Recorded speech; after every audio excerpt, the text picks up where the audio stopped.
Hey everybody, it's me, Jonathan Millard, the voice of the Vale, and joined tonight by my darling daughter, Harriet Millard, who's with me. Say hello. Hello. There you go. With another Big Hype podcast, brought to you exclusively by our great sponsors, Hype Energy Drinks. Protect yourself at all times, Bravos boxing gloves and equipment, and Combat Ticks, tickets available, service provider for boxers and fighters for their shows. Tonight, my very special guest joining me all the way from Essex, Brentwood, that kind of way. Yeah, Essex, yeah. Yeah. Louie O'Doherty. Hi, guys. How are we doing? You all right? Yeah, very good, thank you. Very good, how are you? Yeah, thank you for joining us this evening. It's not the nicest of days. The summer seems to be behind us, but we're pushing forward. So we'll start with the same question that I ask everyone. And my daughter's going to ask you the question, because go for it. How and why did you get involved in boxing? How and why did you get involved in boxing? Good question. I think when I was younger, my dad sort of always loved boxing. I think in his past family and his ancestors, I think they boxed a lot.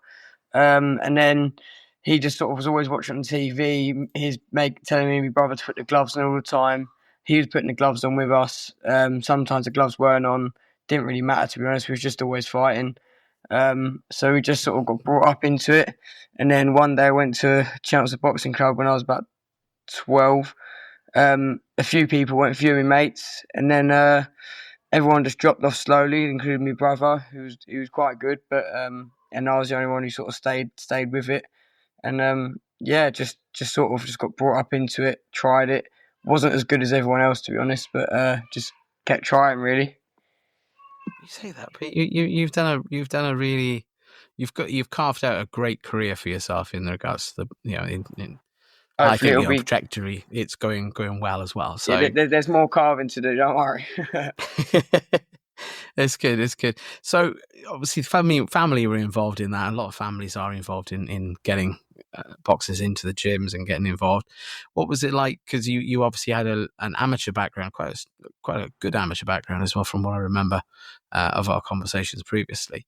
How did that all how did you find the amateurs compared with the professionals? I think it took me a while to get used to just competing in general. Didn't matter necessarily on what it was, but getting through the nerves and them sort of things. I think it took me I did win the junior national developments when I was younger, so that was obviously the under 10 bouters competition. But I did win that. But at the same time, I still struggled with the nerves. I think that was just sort of a bit of natural ability possibly that got me through there. But I still think I struggled a lot. I still think it took me a good 20, 25 fights before I was able to start handling them nerves. But I mean, the amateurs were good. I really enjoyed it. Obviously, I won a lot of titles in the amateurs. Like I said, I won the junior national developments. Then went on, I got the Haringey finals twice, and then obviously won it for the last time I entered. That was once as a junior, once as a youth, twice as a senior, and I won one of them. Won the Eindhoven Box Cup 2019, I believe, and then obviously the ABAs. So I had a lot of championships that I was able to win and compete in, a bit of travelling, which was a good experience. And to be honest, I really enjoyed it. I liked that you could be out all the time, like you're always constantly ticking over the activity. You could fight day after day, week after week, and you could just keep going. So I really enjoyed that.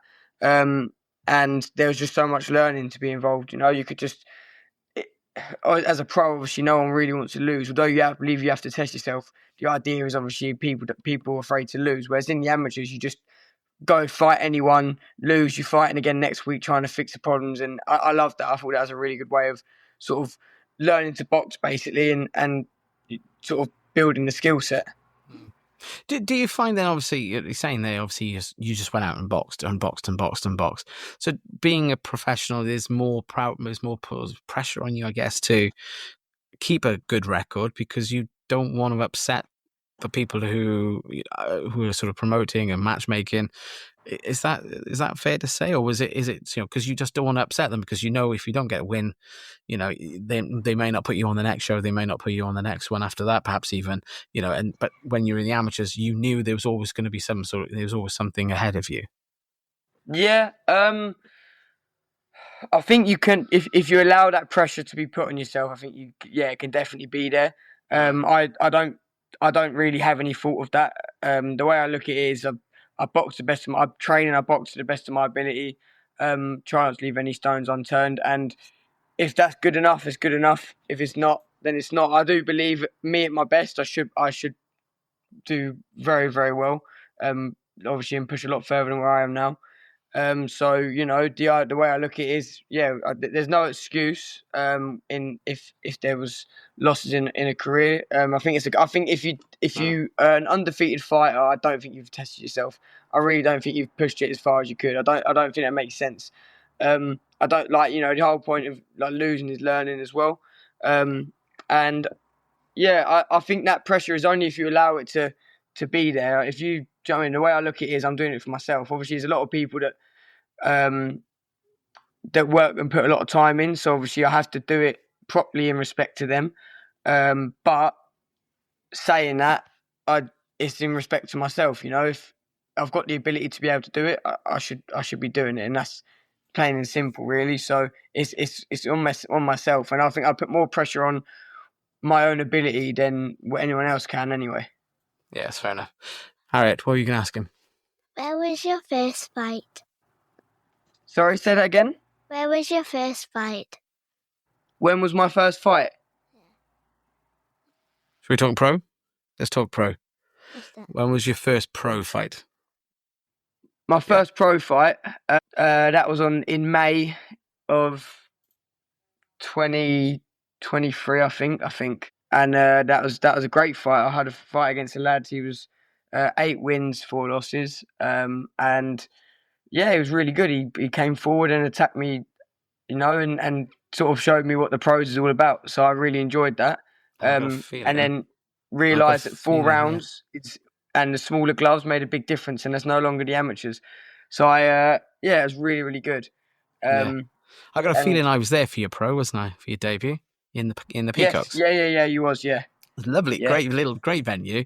I loved how the setup was. We had about 4 or 5 fights total. Nice little afternoon out. It was great, and the boxing gym is so accommodating, and it was really tight atmosphere. But it's really nice, and for that reason, I guess, so it's sort of probably closer to sort of some of the amateur stuff I'd imagine you remember from. Yeah, it was great transfer from the amateurs to the pros. I don't think you could beat it, because it felt slightly with the amateurs very like grassroots style, sort of really felt like that. But at the same time, you've got the smaller gloves, you've got the rounds, and they're still learning to be involved in it. So yeah, I really enjoyed that. It's probably one of my favourites. Well, you've seemed to have found a home though in London, anyways, a stronghold for you.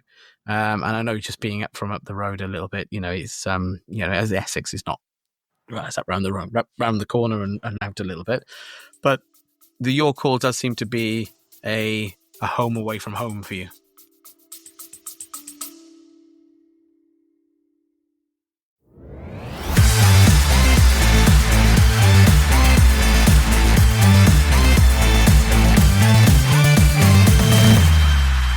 Big Hype Podcast, sponsored by Hype Energy Drinks.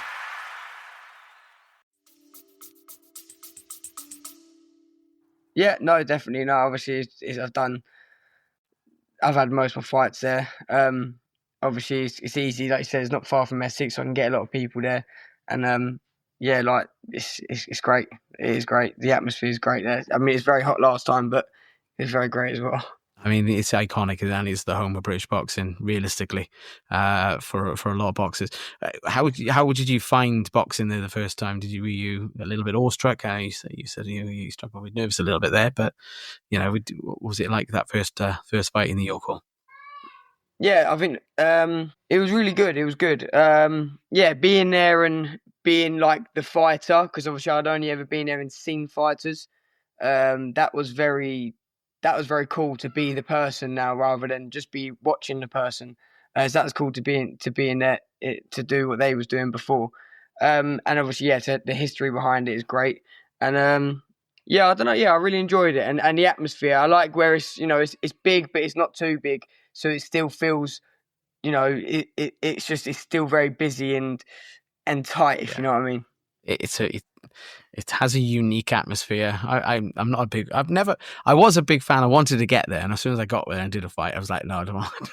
I don't want to do it because there's a sweat blocks as well. In the summer it's absolutely sweltering. In the winter it's absolutely Baltic. You kind of you're never quite sure what sort of York call you're going to get. But even in the middle of winter when it's ram-packed, it's like a hot sweat box again. And then if no one's there, it's like a cool cold box, a freezer box in the opposite sides as well. But so sorry, I divulged into that sort of thing. I mean, you fought a number of recognisable names. Jeff O'Doherty is a great one for the southern area, which was a great bout as well. You also challenged Marley Mason as well. Some names that if for boxing fans, they will know who these boxers are. Anyone stand out to you that you really enjoyed being in the ring with and having that opportunity to prove yourself against? Well, my last fight with Yusuf Kamari, that's the best one. He's the most tried and tested. I mean, Jeff O'Doherty, obviously he is as well. But I had to fight his fight. Well, I didn't have to, but I did fight his fight out of stupidity and being slightly ill, to be honest. And that was probably not the correct thing to do. But it was, that was great in its own way, and that felt like a fight that should be in your call. Yeah. That felt like a fight that definitely should be there. That's a great sort of tear up. But the last one with Kamari, that hands down, that's beating a recognised, very well respected fighter. And again, I don't know. I always do something serious. It hurt my arm in the first round, my left arm. So couldn't use it to its greatest strength. Bit of a shame, but. Yeah, that one to me felt more like I'd really achieved something there. And all respect to Marley Mason, but we were both. I mean, I'm still raw now, but we were both even more raw then than we are now. So it was. I think if it was to happen as more experienced fighters, it'd be a better fight. It's one that. Do you know what I'd like to see? Given a couple of years, where both of you have got to, and. Then put it back together again and rerun it. Would you rerun? Would you rerun? Yusuf's fight, the last fight. Would you rerun that again if he was 100%? Yeah. Like if in terms of a business side of things, if it seemed right, he'd have to. If I keep the idea in my head is I'm going to keep pushing up. So if he's able to push up with the same speed, then and he was there behind me, not behind, he was there level with, not with any disrespect there, but then absolutely, it'd be a great fight to have again because he's deserving of it. He's very, very tough. I'm happy with my performance, and obviously I know I won, but he created a very, very good fight. So absolutely, if it was held in the future at a higher level as such, rather than English, it'd be something a bit further up the line because I know I'm going to keep going up, then definitely. I'm looking forward to hearing about this. But Harriet, you've got a question. You're going to ask him. What were you going to ask him? I think you're going to say something. You're not going to ask him a question. Ask him a question. No? Could be anything. What's your favourite colour? There you go. He's the interview now. He's interviewing you. Go for it. Oh, that's all right. That's part. I mean, if you put claret with that, well done. Look, we're not going to get into the football argument, all right? I have that argument enough times. I'm not heavy in it. She's had football practice tonight. She comes home in a Man City kit. I'm going, oh no, I'm Lily White, so me and you really shouldn't be getting on, but as London people, but we'll let the Hammers have that. So fair play. We'll let it go. 25 though, 24, 25, is that right now? Yeah, I turned 25. When did I turn 25? 2 days ago. There you go. I thought happy birthday. There you go. Thank you. Belated, but happy birthday. There you go. So what's next for you? What sort of where let's before we go to the very next thing, what would you like to see? Where would you like the career to go? Let's go a little bit further out than the next fight. Where would you like to go? You've already mentioned you'd like to do something bigger than English, so I'm guessing. Where do you see it going? Yeah, the linear route, if I can, of course. So that'd be from the English to the British. I don't know what goes after British, if it's Commonwealth or European. I'm guessing Commonwealth, then European. I don't would know. I probably feel like say they're both about par. They're about par in regards to. Yeah, that's what I mean. So Commonwealth is whatever one, probably really. I more. mean, I guess. Europeans. It's a more linear one, I think. But yeah, British. Maybe defend that a few times. And then. Yeah, I guess European. If that's what the offers are given to me, it's what's worth it. If someone offered me a world title fight tomorrow, because I'm silly, I'd take it. I'd bet myself still. So, but yeah, it's a linear route, just going through fighting the people that have got them. Hopefully, the people at the minute I've won vacant belts. The southern area was vacant. Oh, the English wasn't vacant. Sorry, no, Kamari had it. But that's why I was more proud of that again, because he'd actually won. He'd won the belt. He'd won the belt fair and square again, but he'd fought for someone who's vacant. But yeah, I'd rather fight someone who's already got a belt. Like I know the British is vacant right now, so that won't be the case. If I can get that fight, and then I'd rather take it off of someone. I don't want it to be sitting on the fence. I want to take it off of someone. It feels better. So that's what I'd rather do on every fight if I can. Do you know what? Just keep upping the levels, really. Seeing as far as you can go. Obviously, hopefully, someone like promoter wise can take care of a lot of them situations. And get me the right fights.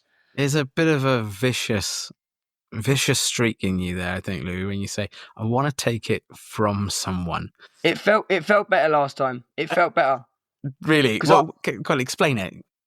Well, I watched Kamari's fight when he took the belt, and I thought quality, absolutely quality, like brilliant. I watched some of his other fights, even ones he lost. They were tight. They're very tight fights, and I just thought very, very good fighter. Got a lot of respect for him. And then he just won that, taking it off someone. I thought he's going to be so confident going in there. I just want to wipe that all away. I want to wipe the smile off the face. That's just how I felt about it.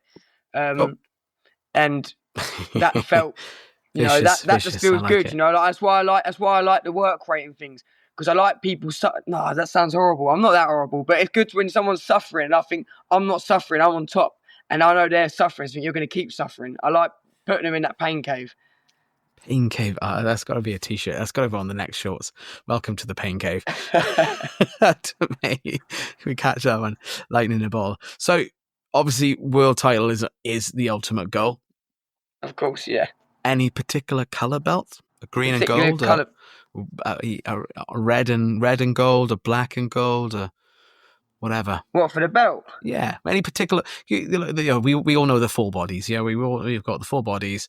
You see the WBC, WBO, the IBF, and the WBO. Any of those sort of jump out and you go, do you know what? That's what I really want. I want the green and gold, or I'd like the red dragon, the red eagle. Nah, as long as it goes around my waist. But what I prefer is, rather than, it's not about the belt to me. It's the person I beat. So if there's 4 belts, there's four main belts. If there's one real champion, he's got 2 of the belts, and there's 2 other people that got 1 each of the other belts. I want the main guy. Which makes more sense to me than just fighting one of the others to try and get the belt the easier way. I'd rather take it off the real world champion, if that makes sense. Sometimes someone's found a little bit of an easier route. I don't see the point in that. So I'd want to know if I've won a world title, I've beat the world champion. So again, it's taking that opportunity, that vicious streak we got in you, and I found now, so it's great. Mate, I look forward to seeing that. Would you obviously?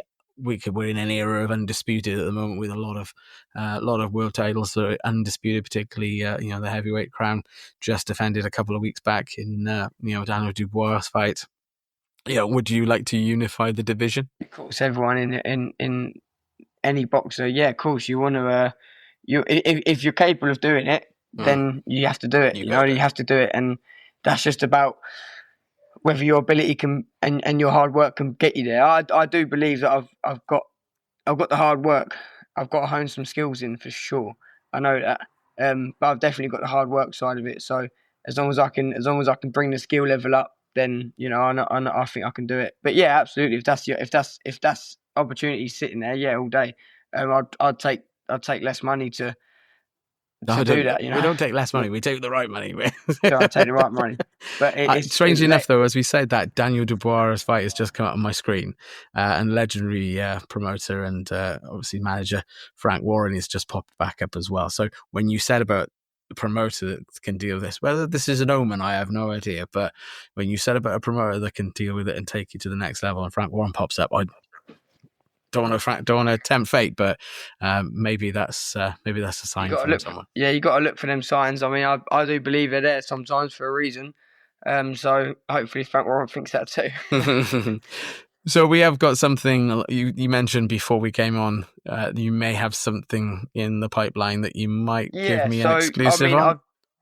So I've just won the English, but it was also a British title eliminator as a final eliminator. So that should put me first for a British title. So all things going well, I should, that should be the case. I should be able to get the British title. Obviously it's currently vacant, so that's fine. But yeah, I believe that opportunity. Without dropping my phone, I believe that opportunity is. I'm deserving of it now after doing that and doing 12 rounds for the English title rather than 10.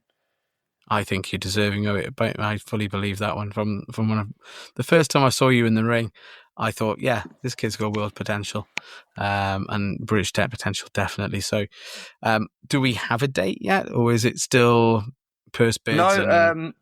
No, there's no exact date yet. Hopefully, fairly soon that will be finalised. But that's all based on many things, many factors. But yeah, hopefully there should be a date soon. Whether that's this week or next week, but very soon. Hopefully, a lot more should come out about what I can do next. What you can say. I will be watching this space. We'll be watching to see what comes of you, and we'll look forward to seeing the next step along the road. After the boxing's done and dusted, though, is there something that Louie would love to do? Is there some sort of future career path? Perhaps I can hear the kids in the background, dad relaxing on the beach, or something else, or. No. I coach gymnastics now, so that's still going to be a part of my life. And I coach boxing still. So yeah, I like coaching. I like teaching next generation, not just about the sport, but just general discipline and life skills. Because that comes into every sports have so much to do with your life, and they're very important. So, and then yeah, obviously I'm a dad, and I've got one little boy, I've got twins on the way. I'm definitely going to be having my hands full. So there's lots of to do, and he's calling to me now. But yeah, it's there's going to be a lot of busyness, but I'm going to keep coaching for the rest of my life, no matter what. Harry was going to ask you, I think, a question about gymnastics. Yeah. Can you do any tricks? I can do many, many tricks. Can you do the splits? Oh, that's it. Oh, I'm very close. When I was younger, I could. I'm still very close now. I'm still very close. When I win a boxing match, I do a backflip. Yeah. But maybe I could practice backflip into splits. But I'm not quite there yet. My splits is not quite perfect in a minute. But that's all due to me not stretching enough. That's all my fault. I tell the gymnast to stretch, and I don't do enough myself. So. Lead by example, dude. Maybe we'll look forward to seeing that in the ring the next time. We have a closing tradition on the show with an either-or questions. So, Louie O'Doherty, are you ready? I'm ready. Hit the bell. Southpaw or orthodox? Orthodox. Body shots or headshots? Headshots. Train alone or with a partner? Train alone. Early bird or night owl? Early bird. Heavy bag or speed bag? Heavy bag. Underdog or favourite? Underdog. Every time. Boxing gym or outdoors and amongst the trees? Outdoors amongst the trees. Short and powerful punches or long and technical? Short and powerful. Fight dirty or clean? Clean. Loud crowd or quiet atmosphere? You've done both. Loud crowd. Knockouts or strategy wins? Strategy wins. Yeah. AJ or Fury? Sorry, say again? Hypothetical question. If this bout ever happened, who would win? AJ or Fury? Oh, Fury. I think Fury wins at the moment. Everyone's saying the same. Everyone who's come on the podcast for the last couple of months have said Fury after obviously seeing after seeing AJ in the ring last time. In all fairness, I think they're the old.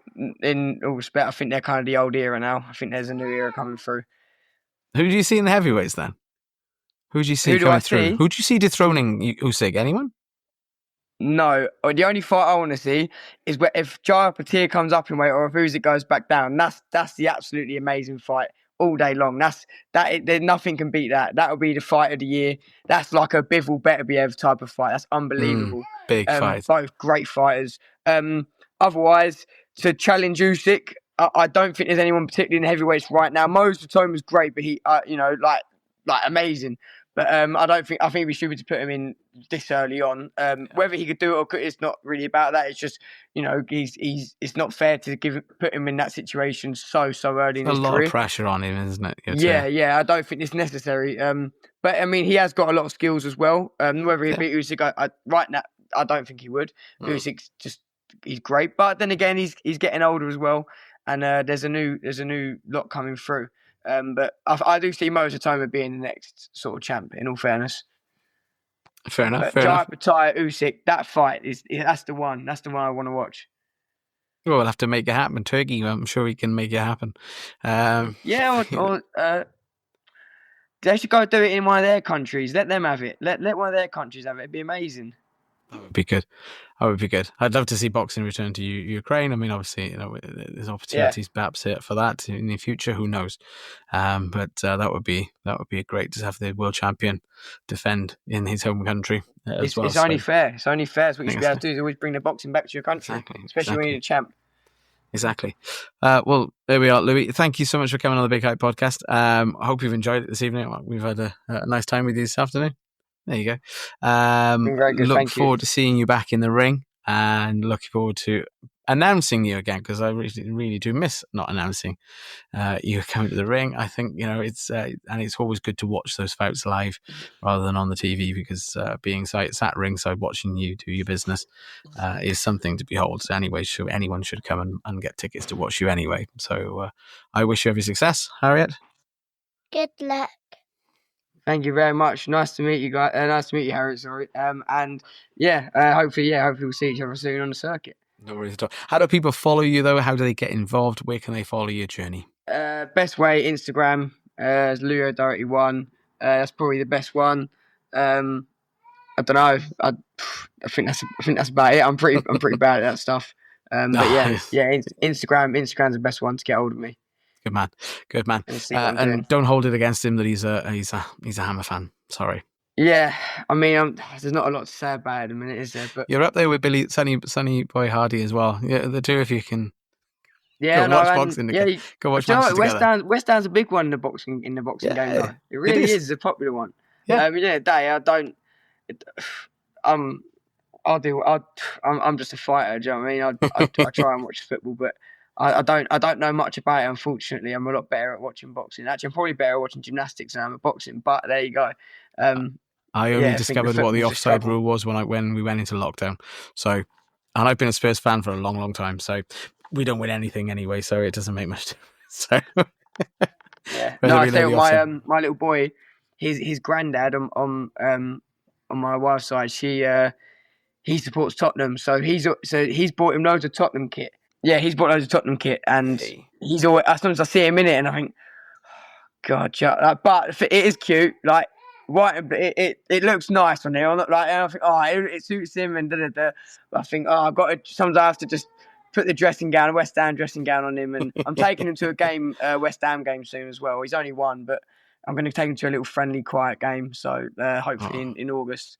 So he'll be definitely a good experience. And we went to watch Wales play not so long ago, the women's in the Euro qualifiers. We didn't get all the way didn't get like the English team. I mean, English women did fantastically well and winning the whole thing.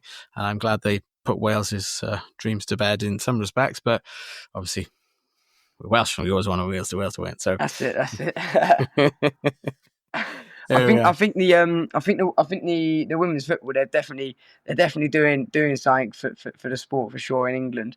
I remember I went to watch the first women's West Ham game that was in the Olympic Stadium. Yeah. Because obviously before that they had already played, and they always played in another pitch somewhere else. And I remember it was the first one. I thought that's actually really good that they're now getting that same level, and obviously means they're able to sell more tickets and stuff like that. So the investments. They're very good at pushing what they're trying to do now. So it's really good. All good.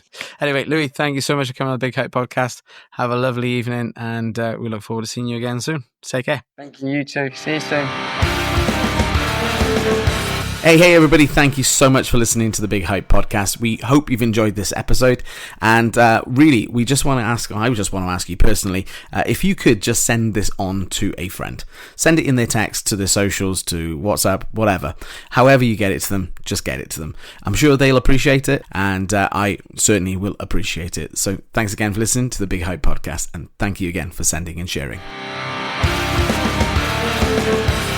This has been a Big Hype production, edited and produced by Jonathan Millard, assisted by Riverside FM and distributed by Buzzsprout, available on all good podcast platforms.